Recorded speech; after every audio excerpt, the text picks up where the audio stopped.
요한복음 21장 15절에서 23절까지 말씀 한 번 더 교독하도록 하겠습니다. 그들이 조반 먹은 후에 예수께서 시몬 베드로에게 이르시되 요한의 아들 시몬아 내가 이 사람들보다 나를 더 사랑하느냐 하시니 이르되 주님 그러하나이다. 내가 주님을 사랑하는 줄 주님께서 아시나이다.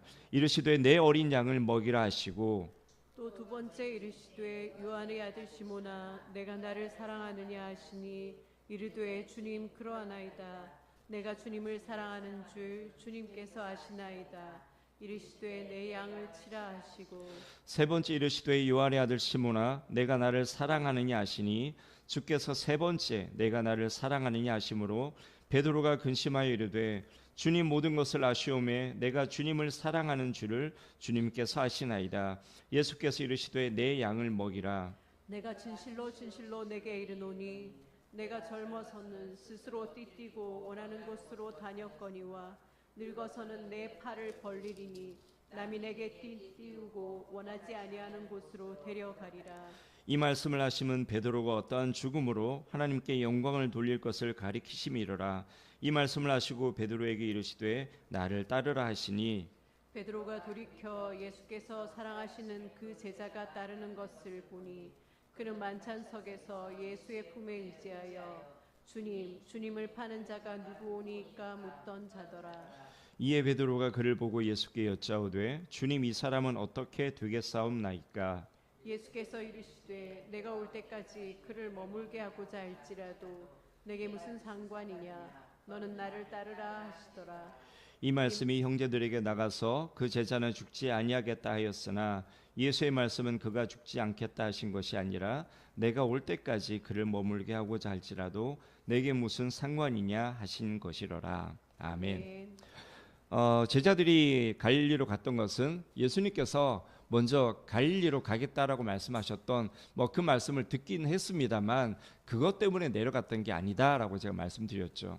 그들이 갈릴리로 갔던 이유는 이 부활하신 주님을 만나고 자기 자신을 확실하게 깨닫게 된 거죠. 자기가 얼마나 형편없는 인간인지, 그리고 자기가 얼마나 쓸모없는 인간인지 자기의 실존을 발견하고 깨닫고 그 실존 앞에 너무 낙심하고 절망감이 드니까 그냥 있을 수가 없어서 갈릴리로 내려가게 된 거죠. 주님께서 갈릴리로 먼저 가셨다라는 것을 알면서도 예수님을 찾을 생각은 이 사람들에게는 없었습니다. 그냥 자기들끼리 모여서 있다가 너무 할 게 없으니까 배운 게 도둑질이라고요. 그냥 고기나 잡으러 가야겠다라고 생각을 했던 거죠. 고기라도 잡고 있으면 예수님에 대한 죄책감이 그나마 조금 덜어질 거라고 생각을 했을지도 모르겠습니다만 이 사람들이 그동안 사용하지도 않던 배와 그물 준비해가지고 고기를 갔습니다만 결과는 뻔하죠. 밤새 고기 한 마리 못 잡고 고생만 진짜 죽어라고 하고 그 지친 몸 상한 마음으로 새벽을 맞이할 때쯤 돼서 주님께서 이제 제자들을 찾아오시죠. 사실 주님께서 갈릴리로 가시겠다라고 말씀하셨던 이유는 제자들의 상태가 이렇게 될 것을 뻔히 아셨던 거예요. 근데 그들을 회복시키기 위해서, 그리고 다시 사명 감당하도록 하기 위해서 주님께서 먼저 갈릴리로 가시겠다라고 말씀하셨던 겁니다. 자기 절망에 빠져서 죄책감에 사로잡혀서 그냥 주저앉아 가지고는 더 이상 회생 가능성 없는 이들을 회복시키고 다시 소명을 주시기 위해서 주님은 갈릴리로 찾아가셨던 거예요. 우리 인생에게는 이 골고다 언덕과 디베랴 바다, 디베랴의 이 새벽 바다만 있으면 되겠다라는 생각이 문득 들었어요. 아무리 형편없는 죄인이라도 우리 위해서 죽어주신 그 주님을 만나면 그 인생은 성공한 인생이 되는 것 아니겠습니까? 주님 옆에서 십자가에 못 박혔다가 마지막에 구원받은 그 강도, 따지고 보면 성공한 인생이잖아요. 보통 그런 진짜 삐딱한 생각을 가진 사람들 중에 그런 사람 있잖아요. 평생에 자기 마음대로 살다가 마지막에 예수 믿어도 되는 거 아니냐. 그렇게라도 되면 다행이지만 어디 주님이 바보입니까? 그렇게 이용만 당하게. 그냥 이 사람 같은 경우는 그런 사람들이 보기에는 진짜 성공한 인생인 거죠. 평생 나쁜 짓은 다 하다가 하고 싶은 대로 살다가 마지막에 구원받았으니까. 어쨌든 이런 죄인들이, 하나님 없던 인생들이 마지막에 그 주님을 만나게 되면 성공한 인생이 되는 거기 때문에 골고다 언덕만 있어도 성공한 인생이 되는 건데요. 우리 같은 성도들은 또 어떻습니까? 예수님 따르다가 지쳐서 쓰러질 때도 있고, 좀 전에 우리 기도했던 것처럼 우리 연약함 때문에 넘어질 때도 있고, 그럴 때마다 절망감에 빠져서 진짜 바닥을 헤매고 있을 때, 이 디베랴 바닷가에 그 새벽에 제자들을 찾아왔던 이 주님만 있으면 우리 또다시 일어날 수 있게 되는 것 아니겠습니까? 그래서 골고다 언덕과 디베랴의 새벽만 있으면 우리는 살 수 있을 거라는 생각이 문득 들었었어요. 심지어 베드로처럼 이 본의 아니게 주님을 배반해 가지고 그 죄책감에 주저앉아 있다 하더라도 그 주님 그런 성도를 찾아오셔서 진짜 다정하게 불러주시는 그 주님만 있으면 우리는 뭐 그죠? 새 힘을 얻어서 얼마든지 사명 감당하는 그런 성도가 되지 않겠습니까? 중요한 것은 우리가 실패할 수도 있고, 그리고 지칠 수도 있고, 심지어는 베드로처럼 본의 아니게 주님을 배반해 버려서 도망치듯이 갈릴리로 갈 수는 있습니다만, 거기에서 엉뚱한 짓 하지 않고 주님을 찾는 것, 이게 정말 중요한 거죠. 주님께는 모든 것이 다 있지 않았습니까? 떡도 있었어요. 그리고 생선도 있었습니다. 제자들이 지금 생선 153마리 잡았다고 엄청 좋아하고 있지만 주님께는 이미 생선도 있었어요. 그리고 그 새벽 추운 바람에, 그 바닷가 바람 얼마나 춥습니까? 거기에 따뜻한 불까지 준비되어 있었어요. 그곳에서 주님은 제자들을 부르셨죠. 그리고 그곳에서 주님은 우리도 역시 부르고 계세요. 아니, 주님께서 부르시기 전에 주님은 이미 갈릴리에 먼저 가 계신다라고 말씀하지 않았습니까? 그러니까 거기서 주님께서 부르시기 전에 그 주님을 우리가 먼저 찾으면 그게 가장 좋은 거죠. 물론 갈릴리로 가지 않고 예루살렘에서 주님의 부활하심을 전하고 있으면 최상이겠지만, 그렇게 하지 못하다 하더라도, 그 주님을 향한 죄책감 때문에 갈릴리로 왔다 하더라도, 그 주님께서 먼저 갈릴리로 가시겠다고 하셨으니 그럼 갈릴리로 가서 우리 주님을 뵙자. 그래서 주님을 찾고 만나면 뭐 좋은 것 아니겠습니까? 그런데 설령 그렇지는 못하다 하더라도 주님께서 부르시는 그 음성을 듣고 주님께 나아가면 그것만으로도 성공하는 거예요, 우리는. 그러면 주님께서 거기서 나를 용서하시고 나를 용납하시고 내 마음을 깊이 이해하시고 다시 나를 내가 있어야 할 곳에 세우시는 것입니다. 지금 제자들의 모습이 어떤지는 성경에 나와 있지는 않지만요, 우리 이 제자들의 몰골이 어떨지 충분히 상상이 되지 않습니까? 여러분들 새벽에 바닷가에 그 어판장에 혹시 나가보신 적 있으세요? 밤새도록 고기 잡고 들어오시는 분들 보면 진짜 몰골이 말이 아니거든요. 가장 처참한 몰골이 보면 이 멸치잡이 어선 타시는 분들인 것 같아요. 이분들이 사람인지 문어인지 아니 인어인지 구별이 안 돼요. 온 몸에 멸치 비늘을 뒤집어 써가지고 냄새는 말도 못하고요. 그나마 제일 깔끔한 사람들이 그 고등어나 이런 거 잡으시는 분 같아요. 제가 다 보진 않았어요. 제가 본 분들 중에, 제가 옛날에 그 마트에서 생선 담당하고 있을 때 그 이틀에 한 번은 자갈치를 갔었고요. 자갈치 안 가는 날은 그 장승포의 공판장에 자주 갔었거든요.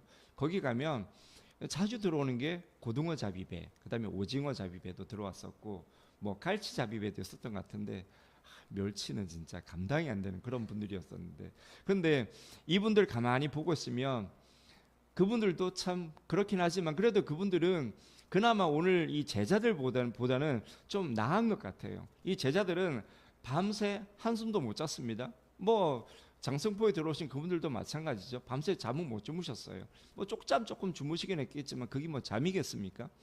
그냥 그렇게 밤새 한숨도 못 잤고 못 주무시고, 그리고 그분들은 그래도 고기라도 잡아왔지만 제자들은 고기까지 못 잡았어요.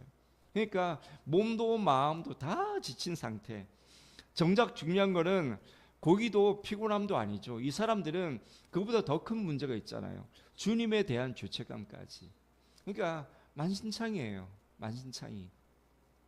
그렇게 지치고 푹 젖어서 물이 뚝뚝 떨어지는 채로 비참하게 앉아가지고 진짜 어디 뭐라고 그러죠? 비 맞은 강아지처럼 그렇게 앉아 있어 아무 말도 못 하고 앉아 있는 그 제자들에게 예수님은 아무 말씀도 하지 않으시고 먹이시고 불 쬐게 하시면서 몸을 녹이신 다음에 가장 마음이 무겁고 가장 부끄러운 마음을 가지고 있을 베드로를 부르시죠. 요한의 아들 시몬아. 그러니까 주님께서 베드로라는 이름을 붙여주셨음에도 불구하고 주님은 이 베드로를 베드로라고 안 부르고 요한의 아들 시모나라고 부르세요. 처음 마음을 확 불러일으켜 주시는 거죠. 아, 주님께서 내가 갈릴리 바닷가에서 고기 잡고 있었을 때 그때부터 날 이렇게 불러주셨지. 그때는 그냥 나를 따르라고만 말씀하여 주셨는데 오늘 어떻습니까? 네가 나를 사랑하느냐. 그때랑 완전히 다르죠.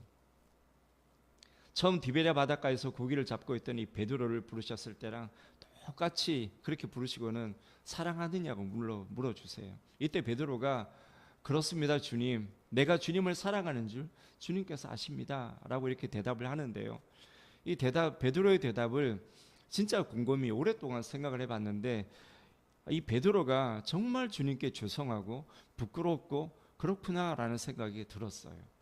사실 베드로는 하고 싶은 말이 정말 많았을 거예요. 그런데 차마 소가리를 하면서 하고 싶은 말 제대로 대답도 하지 못하고 그나마 했던 말이 그렇습니다 주님, 내가 주님을 사랑하는지, 아니 주님을 사랑합니다도 아니에요. 주님을 사랑하는지 주님께서 아십니다. 차마 사랑한다는 이 말조차도 지금 못하고 있는 거예요. 그러니까 사실 이 베드로가 하고 싶었던 대답은 이거죠. 주님, 그때 제가 주님께서 내가 주님과 함께 죽을지언정 주를 부인하지 않겠다라고 얘기했던 이게 주님 진심이라는 거 아시죠? 정말 주님을 따르고 싶었습니다. 정말 주님과 함께 죽는 자리라도 내가 가고 싶었어요. 그런데 내가 미쳤는지 왜 그 여정이 그렇게 무서웠는지 나도 모르겠습니다. 정말 너무 무서웠어요. 그래서 저도 모르게 그만 주님을 배신하고 부인하고 맹세까지 해가면서 주님을 저주까지 퍼부었어요. 그런데 주님, 전 정말 그러고 싶지 않았습니다. 전 정말 제가 정말 하고 싶었던 말은 그래 내가 예수당이다. 응? 너희가 예수님 죽이려고 불법으로 몰래 강도처럼 잡아와가지고 저렇게 불법 신문하고 있는 저 예수의 제자다. 주님 이렇게 말하고 싶었습니다. 제 마음 아시죠 주님? 그런데요 막상 부활하신 주님을 뵙고 나니 제가 너무 형편없는 인생이라는 걸 제가 깨달았습니다. 제가 얼마나 형편없고 자격이 없는 사람인지 주님 제가 처절하게 깨달았습니다. 저 같은 게 어떻게 주님의 제자가 될 수 있고요. 주님 제 같은 게 어떻게 주님의 종이 될 수 있겠습니까? 그래서 죄송하고 부끄러운 마음에 주님을 따를 수가 없어서 이 갈릴리로 돌아왔지만 주님 여기 와서 보니 제가 이제야 깨닫게 된 것이 하나가 있었습니다. 그게 뭐냐면 바로 지금의 전 예전의 제가 아니더라는 겁니다. 여전히 저는 시몬이지만 지금의 전 그 시몬이 아니라 제가 달라진 시몬이다라는 것을 이제야 깨달았습니다. 이건 저는 이제 예수님 당신 없이는 살 수 없는, 주님 당신 아니면 나는 아무것도 아닌 존재라는 거 주님 이제야 깨달았습니다.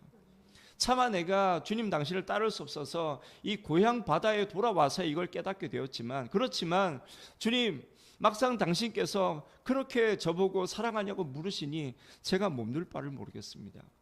어떻게 제가 감히 주님께 사랑한다라고 말씀드릴 수 있겠습니까? 전 주님의 종이 될 자격도 없는 그런 놈이지 않습니까? 하지만 주님, 정말 저 주님을 사랑합니다. 제겐 이제 주님 당신밖에 없습니다. 주님 정말 사랑합니다.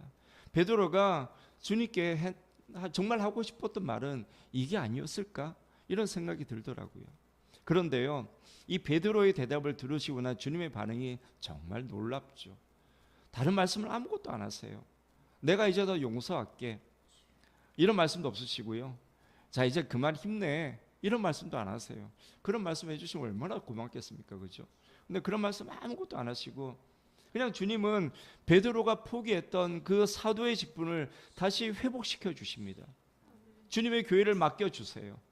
주님을 만남으로 완전히 이제 회복되었기 때문에 그런 거죠. 내 양을 먹이라. 내 양을 치라. 여기에 무슨 다른 말이 필요 있겠습니까? 오늘 말씀을 통해서 사도 요한이 우리에게 주시는 말씀의 핵심이 바로 여기에 있어요. 주님께서 우리에게 원하시는 것은요, 딱 한 가지입니다, 여러분. 다른 거 아무것도 없어요. 주님께서 우리에게 요구하시는 단 한 가지, 주님을 사랑하는 것입니다. 우리가 주님을 사랑하는 것. 주님을 사랑하면 나머지는 그냥 다 되는 거예요. 사명 감당하게 되는 거고요.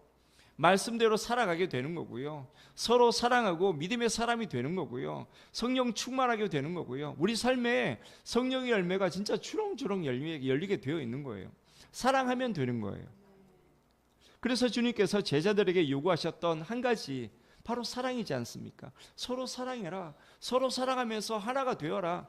이게 주님께서 제자들에게 마지막에 그 유월절 만찬을 가지시면서 했던 모든 말씀 핵심이 바로 이거지 않습니까? 너희가 서로 사랑해서 하나가 되면 세상이 너희가 내 제자라는 걸 알게 될 거고, 너희가 그렇게 사랑해서 하나가 되면 하나님의 사랑도 너희가 받게 될 거고, 그렇게 하나님과 나와 너희가 하나가 될 거다. 우리가 하나님 안에 거하게 될 거다. 사랑하면 된다.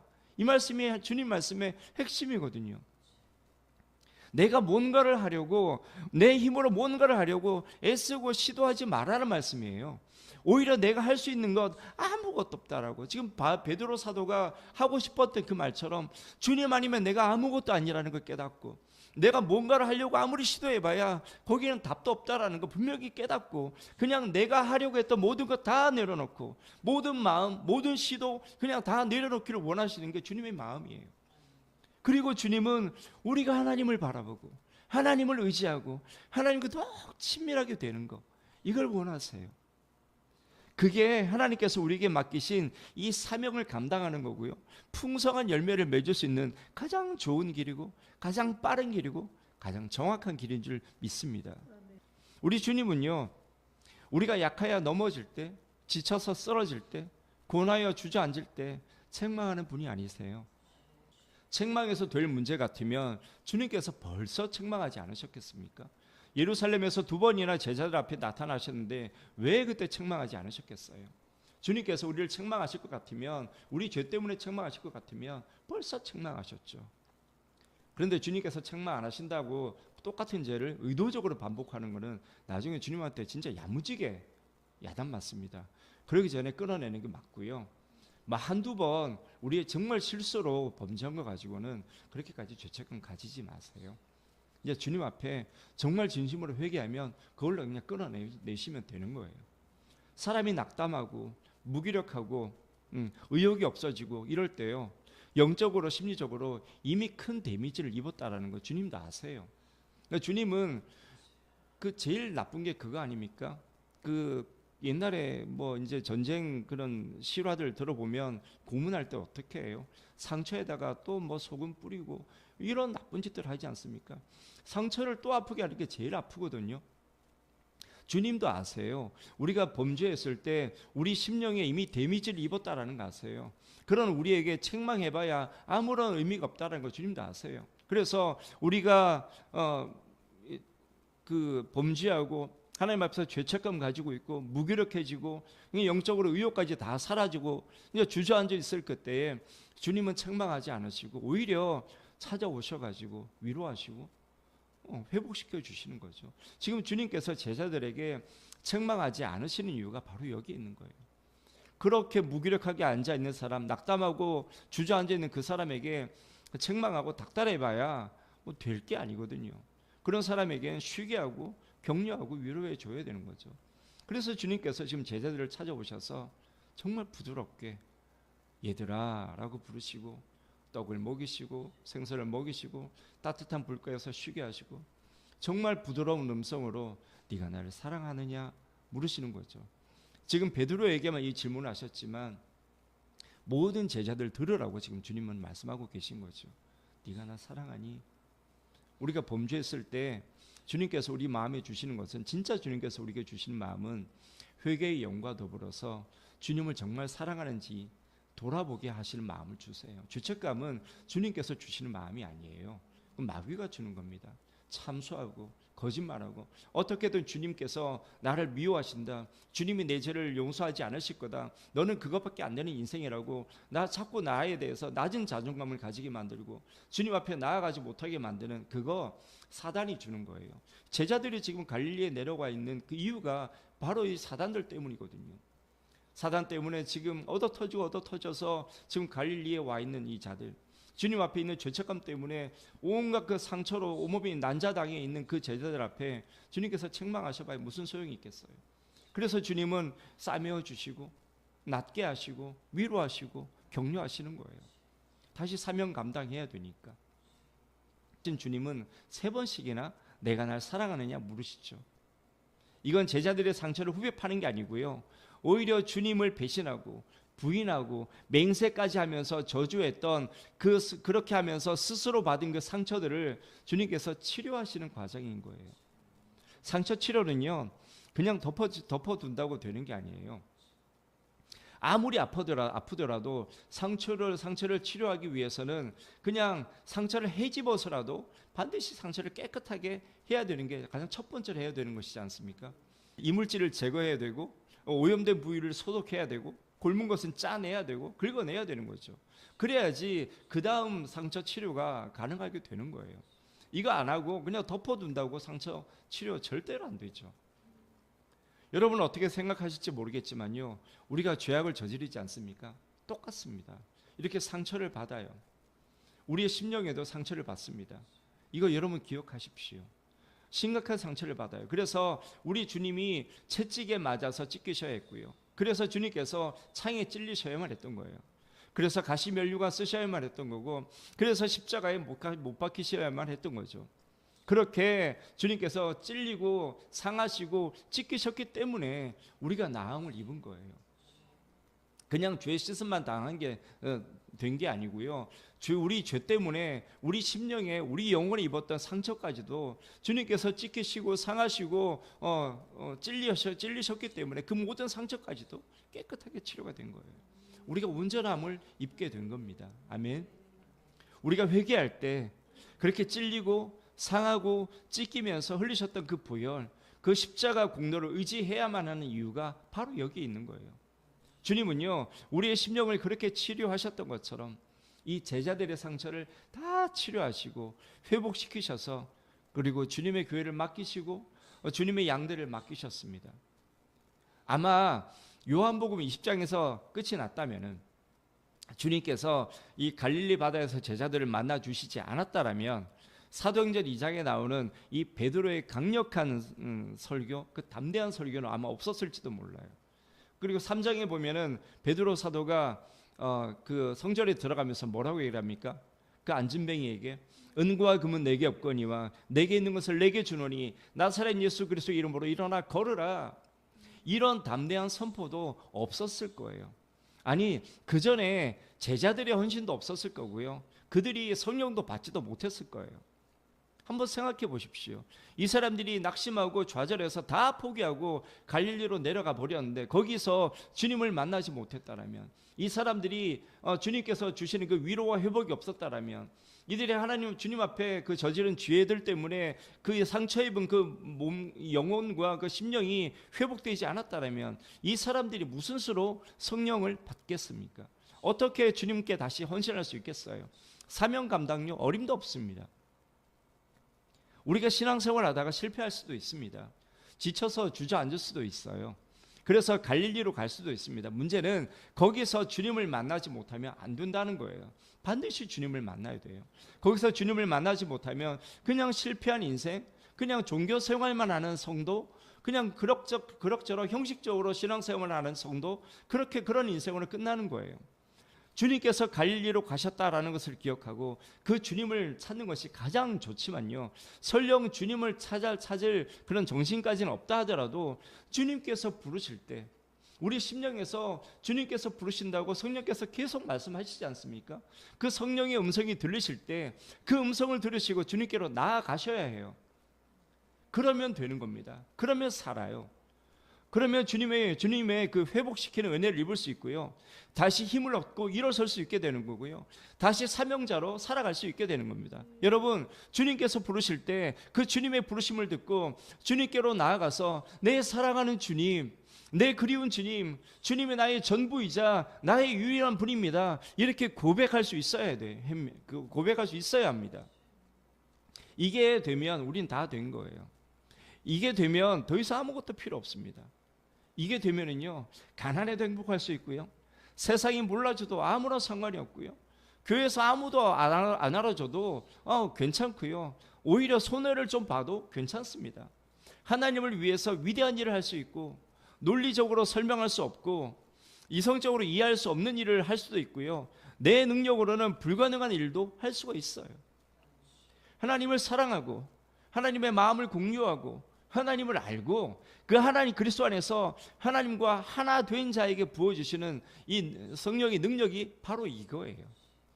다시 한번 간절히 부탁드립니다. 하나님을 가까이 하시고 인격적으로 하나님을 만나서 그 하나님과의 관계를 회복하시고 하나님과 하나됨을 견고하게 하십시오. 하나님은요, 이런 사람을 통해서 일하시고 하나님의 역사 하나하나를 이루어 가십니다. 여러분, 우리가 이제 거제도를 품지 않았습니까? 거제도에 있는 교회들과 목사님들과 성도들 이제 가슴에 품었잖아요. 우리 몇 명 되지도 않지만 주님께서 우리에게 주신 이 비전 품었잖아요. 그런데 우리가 이걸 가지고 기도하며 이걸 가지고 하나님 앞에 엎드릴 때마다 지금은 괜찮지만 이게 한 달, 두 달 이어지면서 우리가 영적으로 지칠 수 있습니다, 여러분. 그럴 때 지치는 거 괜찮아요. 그리고 우리가 이런 큰 비전을 받았는데 나의 실존을 바라보면서 실망할 때가 있습니다. 내가 이런 인생밖에, 이런 존재밖에 안 되는데 내가 이런 큰 비전을 품을 수 있나? 아니요. 그런 생각을 가질 수는 있지만은요, 그렇다고 그냥 갈릴리에서 그냥 고기만 잡고 계시면 안 돼요. 갈릴리의 그 총구석에서 처박혀서 그냥 아무것도 안 하고 있으면 안 됩니다. 그곳에 우리가 갈 수는 있지만 거기에서 여러분을 부르시는 그 주님의 음성을 들어야 돼요. 주님이 계속 부르시잖아요.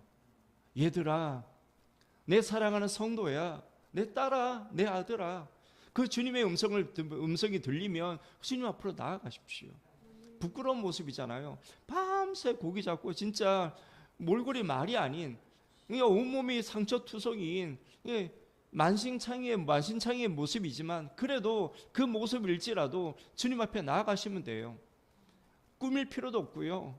주님 앞에 뭐 과장된 모습 보일 필요도 없습니다. 우리 찬양 한 번씩 부르지 않습니까? 손 들고 주님 앞에 천부의 의지 없어서, 진짜 의지 없어서 이 만신창이가 된 모습으로 주님 앞에 나옵니다. 주님께서 나를 부르실 그때에 그 음성 듣고 나가기만 하면 돼요. 나가기만 하면 그 주님께서 싸매어 주시고 우리를 고쳐주시고 회복시켜 주시는 거예요.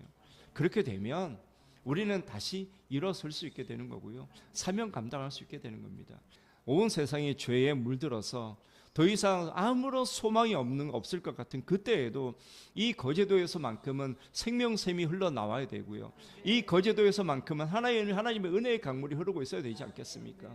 여기서 흐르는 강물이 광야 같은 세상 가운데 강을 내야 되는 거고요. 여기서 흐르는 생명수가 광야 같은 사막 같은 세상 가운데 생명 시냇물이 흘러서 가야 되지 않겠습니까? 누구든지 이 물을 마시는 자마다 살아나야 되고요. 누구든지 이 물에 몸을 담그는 자마다 온전케 되는 역사가 있어야 되지 않겠습니까? 이 일을 우리에게 맡겨주셨어요.